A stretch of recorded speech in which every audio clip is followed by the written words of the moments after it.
El árbol de H. P. Lovecraft. Fata viam invenient. En la verde ladera del monte Menelao, en Arcadia, se yergue un olivar sobre las ruinas de una villa. Cerca hay una tumba, antes hermosa y con las más sublimes esculturas, pero ahora se encuentra tan deteriorada como la casa. En un extremo de la tumba, con sus curiosas raíces desplazando los bloques de mármol pentélico manchados por el tiempo, crece un antinaturalmente grande olivo de una forma extrañamente repelente como la de un hombre grotesco o un cuerpo retorcido por la muerte, por lo que los lugareños temen pasar por ahí en las noches en las que la luna alumbra débilmente de entre sus ramas torcidas. El monte Menelao es el lugar favorito del terrible Pan, cuyos extraños compañeros son variados, y los humildes pastores creen que aquel árbol debe tener algún horrendo parentesco con estos raros panicis. Aunque un viejo apicultor que vive en una cabaña vecina me contó una historia diferente. Hace muchos años, cuando la villa en la ladera de la colina era nueva y resplandeciente, vivía ahí dos escultores, Calos y Múcides. Desde Lidia hasta Nápoles se alababa su trabajo, y nadie se atrevía a afirmar que alguno superaba al otro en habilidad. El Hermes de Calos se alzaba en un altar de mármol de Corinto. El Palas de Múcides coronaba un pilar en Atenas cerca del Partenón. Todos los hombres rendían homenaje a Calos y Múcides y se maravillaban que ninguna sombra de envidia artística enfriara el calor de su amistad fraterna. Pero aunque Calos y Múcides vivían en una armonía sin quebrantar, sus naturalezas no eran parecidas. Mientras Múcides gozaba de la noche entre las felicidades urbanas de Tegea, Calos permanecía en casa, retrayéndose de la vista de sus esclavos en los frescos rincones del olivar. Ahí meditaba sobre las visiones que llenaban su mente. Ahí imaginaba las formas de la belleza que luego se volverían mortales en su mármol vivo. La gente ociosa decía que Calos conversaba con los espíritus del olivar y que sus estatuas no eran más que imágenes de los faunos y dríadas que allí encontraba, pues su trabajo no seguía el patrón de algún modelo vivo. Tan famosos fueron Calos y Múcides que nadie se asombró cuando el tirano de Siracusa les envió emisarios para tratar el tema de una costosa estatua de Tique que planeaba erigir en su ciudad. La estatua debía de ser de gran tamaño y de astuta confección, pues debía volverse una maravilla entre las naciones y la meta de los viajeros. Exaltados más allá de todo pensamiento serían aquellos cuyo trabajo ganara receptación y por ese honor fueron invitados a competir Calos y Múcides. Su amor fraterno era bien conocido y el astuto tirano concluyó que cada uno, en lugar de ocultar su trabajo del otro, ofrecería ayuda y consejo. Esta caridad produciría dos imágenes de belleza sin parangón y la más hermosa eclipsaría incluso los sueños de los poetas. Los escultores respondieron a la oferta del tirano con alegría. Los días que siguieron, sus esclavos escucharon los incesantes golpes de los cinceles. Calos y Múcides no escondieron su trabajo del otro, pero la contemplación de su obra era sólo para ellos dos. Además de las suyas, ninguna mirada se posó sobre las dos figuras divinas liberadas por los hábiles golpes sobre los bloques en bruto que les tenían cautivas desde el principio del mundo.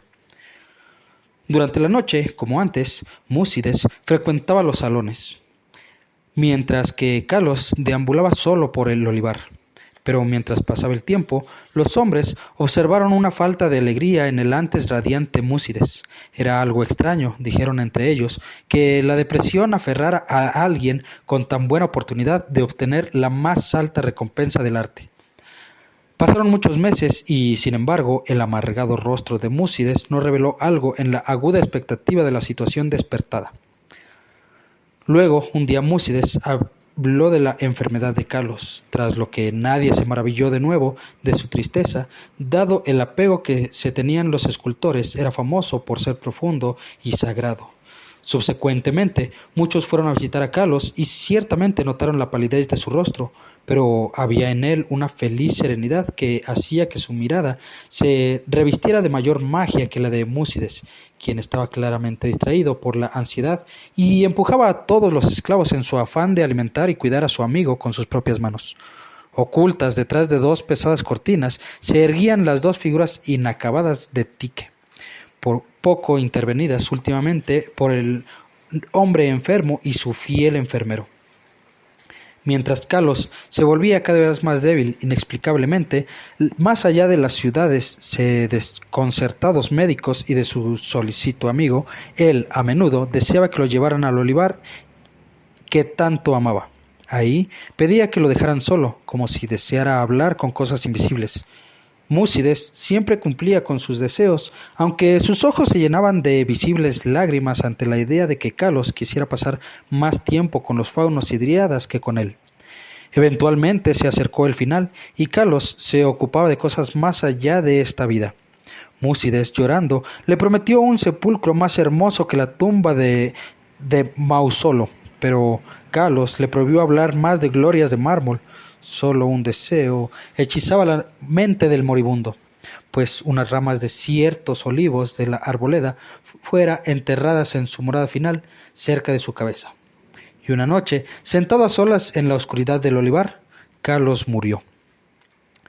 Hermoso, más allá de las palabras, fue el sepulcro de mármol que el afligido Múcides construyó para su amado amigo. Nadie sino el Kalos mismo podría haber diseñado tales bajorrelieves donde se mostraban todos los esplendores de los campos elíseos. Múcides no se olvidó de enterrar cerca de la cabeza de Kalos las ramas de olivo que su querido olivar. A medida que la violencia primera del luto de Múcides daba lugar a la resignación, trabajó diligentemente sobre su figura de Tique. Todo el honor era suyo ahora, dado que el tirano de Siracusa no aceptaría la obra de nadie salvo la de Kalos o Múcides. Su tarea fue un desahogo para sus emociones y laboraba durante más tiempo cada día, evitando las alegrías que antes había disfrutado. Mientras tanto, sus noches eran gastadas junto a la tumba de su amigo, donde un joven olivo había brotado de la cabeza del durmiente.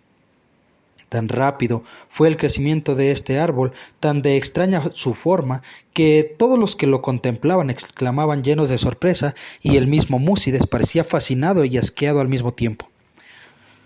3 años después de la muerte de Kalos, Múcides envió a un mensajero al tirano y se murmura que en el ágora de Tegea que la gran estatua estaba terminada. Para ese momento, el árbol de la tumba había alcanzado proporciones sorprendentes, superando a todos los otros árboles de su tipo y enviando una rama singularmente pesada sobre el estudio en el que trabajaba Múcides. La misma cantidad de visitantes venía a contemplar el prodigioso árbol que a admirar del arte del escultor, por lo que Múcides estaba pocas veces solo. Pero no le molestaba la multitud de invitados, ciertamente. Él parecía temer estar solo, ahora que su absorbente trabajo estaba terminado. El lúgubre viento de la montaña, susurrando a través del olivar y del árbol de la tumba, tenía una sorprendente manera de formar sonidos vagamente articulados. El cielo estaba oscuro la tarde en que llegaron los emisarios del tirano de Tegea. Era bastante sabido que había llegado a llevarse la gran imagen de Tique y traer honor eterno a Múcides, por lo que su recepción de los proxenoi fue de gran calidez. Mientras avanzaba la noche, una violenta tormenta de viento estalló sobre la cima de Menelao, y los hombres de Siracusa se alegraron de descansar cálidamente en el pueblo. Hablaron de su ilustre tirano y del esplendor de su capital. Se regocijaron en la gloria de la estatua de Múcides había creado para él, y luego los hombres de Tegea hablaron de la bondad de Múcides y de su enorme luto por su amigo. También de cómo ni siquiera los laureles del arte podían consolarlo ahora en la ausencia de Kalos, quien posiblemente los hubiera ganado en su lugar. También hablaron del árbol que crecía por la tumba cerca de la cabeza de Kalos. El viento aulló de manera horrible, y tanto los hombres de Siracusa como de Arcadia elevaron plegarias a Eolo. Con la luz del sol de la mañana, los hombres guiaron a los mensajeros del tirano por la ladera de la colina hasta la casa del escultor, pero el viento nocturno había hecho cosas extrañas. Los gritos de los esclavos ascendieron desde una escena de desolación, y de entre el olivar ya no se alzaban más las radiantes columnatas del amplio salón donde Múcides había soñado y laborado. Solitarias y sacudidas se lamentaban los patios humildes y los muros inferiores, pues sobre el suntuoso peristilo superior había caído pleno la pesada rama del extraño árbol, reduciendo al majestuoso poema de mármol de una manera tan rara y completa a un montón de tristes ruinas. Los forasteros y los tejeanos miraban paralizados, buscando desde los escombros hasta el enorme y siniestro árbol, cuyo aspecto era tan extrañamente humano y cuyas raíces se extendían hasta el esculpido sepulcro de Calos. Y el temor de la concentración crecieron cuando buscaron por el estudio derrumbado del gentil Muside y de la imagen de Tique maravillosamente labrada. No había ningún rastro por descubrir. Entre tales ruinas formidables solo habitaba el caos, y los representantes de ambas ciudades se marcharon desilusionados. Los de Siracusa porque no tenían una estatua que llevar a casa, los de Tegea porque no tenían a un artista que coronar. Sin embargo, los hombres de Siracusa obtuvieron al poco tiempo una estatua muy espléndida en Atenas, y los de Tegea se consolaron erigiendo en el ágora un templo de mármol que conmemoraba los regalos, virtudes y piedad fraterna de Múcides. Pero el olivar todavía se yergue, así como el árbol que crece en la tumba de Calos. Y el viejo apicultor me dijo que a veces las ramas susurran de una a otra con el viento nocturno, diciendo una y otra vez: yo sé, yo sé.